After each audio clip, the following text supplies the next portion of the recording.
যে Donald Trump president হওয়ার আগে বলেছিল ওবামার নাকি ভালো কমিউনিকেশন স্কিল নেই, যে কারণে ওবামা ডাইরেক্টলি নাকি ইরানের সাথে হামলা করে ফেলবে, সেই ট্রাম্পই এখন ডাইরেক্ট ইরানের 3টে নিউক্লিয়ার বাংকারে হামলা করে ফেললো। আমেরিকান সেনা ব্যবহার করলো B-2 স্টেলথ বোম্ব। 20 জুন রবিবার, যখন আমেরিকা সহ সারা বিশ্ববাসী কেউই ভাবতে পারেনি যে ডোনাল্ড ট্রাম্প ডাইরেক্টলি ইরানের উপর হামলা করবে, ঠিক তখনই একটা টুইট আসে যা সবাইকে অবাক করে রেখে দেয় যে আমেরিকান মিলিটারিরা বা আমেরিকান সৈন্যরা নাকি সত্যি ফরদৌস, ইস্পাহান এবং নাতাস এই 3টে নিউক্লিয় সেন্টারে, অর্থাৎ ইরানের এই 3টে নিউক্লিয় সেন্টারে নাকি হামলা করে দিয়েছে এবং বিরাট বড় ধ্বংসকার্য ঘটিয়েছে।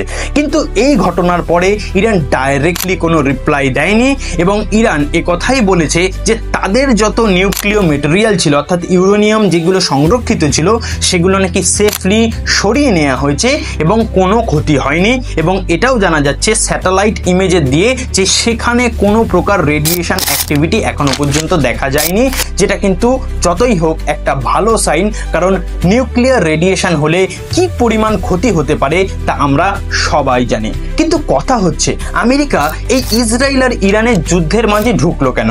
দেখুন, আমরা সবাই জানি ইসরায়েল আর ইরান এই দুটো দেশ যে লড়ছে, সেই দুটো দেশ লড়ার ফলে পুরো ওয়ার্ল্ড দুটো ভাগে প্রায় ভাগ হয়ে গেছে। দেখুন, সব দেশ এর মধ্যে ইনভলভ না হলেও আমরা ডাইরেক্টলি বলতে পারি যে বড় 3টি দেশ, দেখুন, আমেরিকা চলে গেছে ইসরায়েলের পক্ষে এবং রাশিয়া এবং চীন চলে গেছে ইরানের পক্ষে, যাই কিন্তু মোটামুটি একটা থার্ড ওয়ার্ল্ড ওয়ার করার পক্ষে যথেচ্ছ।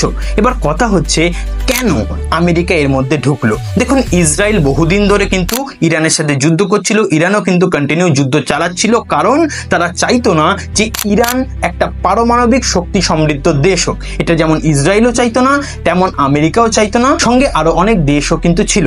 বাট রাশিয়া, চীন এরা কিন্তু চাইতো ইরান একটা নিউক্লিয় পাওয়ার সমৃদ্ধ দেশ হোক, কারণ এর ফলে কিন্তু আমেরিকার উপর একটা প্রেশার কন্টিনিউ থেকেই যাবে। কিন্তু আমেরিকা সেই প্রেশারটাকে ক্রিয়েট করতেই দিতে চায় না, এই কারণেই কিন্তু এই হামলার একটা আভাস পাওয়া যায়। এবার কথা হচ্ছে ইসরায়েল কন্টিনিউ কিছু নিউক্লিয়ার বেসের উপর যুদ্ধ করছিল, কিন্তু ফর্দো বেসটিকে কিন্তু নষ্ট করতে পারছিল না। প্লাস কন্টিনিউ যুদ্ধের ফলে ইরান কিন্তু কিছুদিন আগে প্রচুর পরিমাণে ব্যালিস্টিক মিসাইল ইসরায়েলের উপর ফেলে, যার ফলে কিন্তু ইসরায়েল একটু পিছিয়ে যায় বা ইসরায়েল একটু ভীত হয়, কারণ কতটা পরিমাণ অস্ত্র ইরানের কাছে আছে তার কিন্তু আন্দাজ ইসরায়েল করতে পারে না। এর ফলে কি হয়, আমেরিকার কাছে হয়তো তারা সাহায্য চায় বা আমেরিকাকে উস্কায়, যার ফলে আমেরিকা এই যুদ্ধের মাঝে ঢুকে তাদের যে ফর্দো বেসটি আছে সেইটাকে মেনলি B-2 স্টেলথ বোম্বার দিয়ে ধ্বংস করে দেয়। কারণ ইসরায়েলের কাছে এমন কোনো মেশিনারি বা এমন কোনো ইকুইপমেন্ট ছিল না যা 200 থেকে 300 ফিট নিচে অবস্থিত কোনো পারমাণবিক বাংকারকে ধ্বংস করে দিতে পারে। তার সঙ্গে নাতানস ও ইস্পাহান এই দুটো যে পোর্ট ছিল বা এই দুটো যে পারমাণবিক বাংকার ছিল, সেই দুটোকেও কিন্তু আমেরিকা নিঃশেষ করে চলে গেছে। দেখুন, এর ফলে কিন্তু আমরা ভাবতেই পারি ইরান ডাইরেক্টলি এখন আমেরিকার সাথে যুদ্ধ করবে, কিন্তু সত্যি কথা বলতে এখনো কোনো ফিজিক্যাল হামলার ঘটনা উঠে আসেনি, কারণ আমেরিকা ডাইরেক্টলি সতর্ক করেছে ইরানকে, যদি আমেরিকার উপর ইরান কখনো হামলার একটা কথাও ভাবে, আমেরিকা কিন্তু তাকে ছেড়ে দেবে না।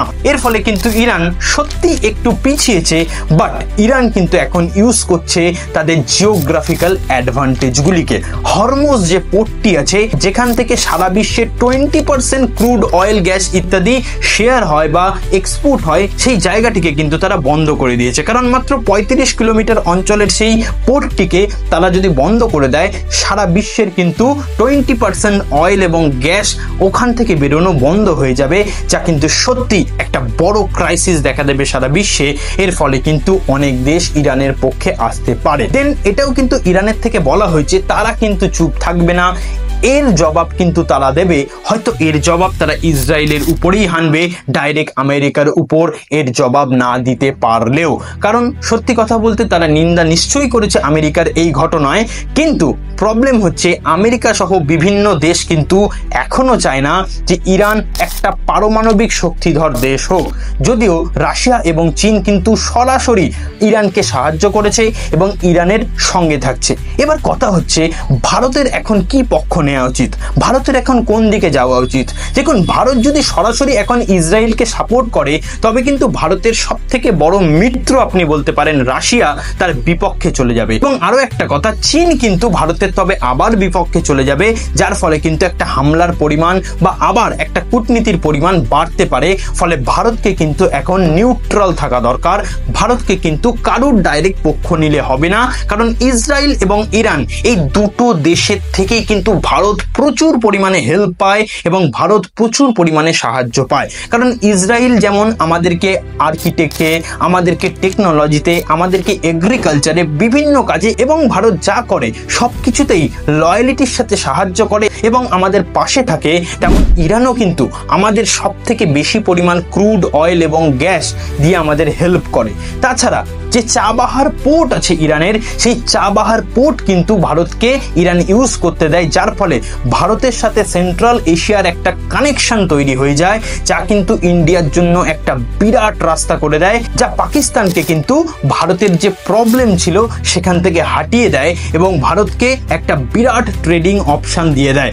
তাহলে এখন যদি ইরানের সাথে ভারত যুদ্ধ করে বা ইরানের বিপক্ষে যদি ভারত চলে যায়, তবে কিন্তু তার এই বড় ট্রেডিং অপশন এবং যে অয়েল এবং গ্যাস যেখান থেকে আসছে সেই জায়গাগুলো কিন্তু বন্ধ হয়ে যেতে পারে।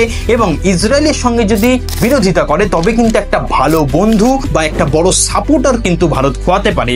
তাই মনে করা যায় ভারত হয়তো নিউট্রাল যেমন এখন আছে তেমনই থাকবে এবং আশা করবে যাতে এই যুদ্ধের যেন বিরতি হয়। কারণ এই যুদ্ধ কিন্তু কোনো দিক থেকেই কারুর সমাধান নয়। প্রচুর সরল সাদাসিধে ইনোসেন্ট মানুষ আছে যারা কিন্তু এই যুদ্ধের ফলে নানাভাবে ক্ষতিগ্রস্ত হচ্ছে এবং নানাভাবে পিছিয়ে পড়ছে। কারণ একটা কথাই এখানে আসে, যদি পেট্রোলিয়ামের এক্সপোর্টেশন বন্ধ হয়, পেট্রোলিয়ামের যদি ক্রাইসিস হয়, এটা গ্যারান্টেড সব জায়গায় কিন্তু ইনফ্লেশন বাড়বে। এবং ভারতে যদি পেট্রোলের দাম আরো বাড়ে তবে বুঝতেই পাচ্ছেন সবজির দাম থেকে শুরু করে, ডিমের দাম থেকে শুরু করে খাদ্যর দাম কতটা পরিমাণ বেড়ে যাবে।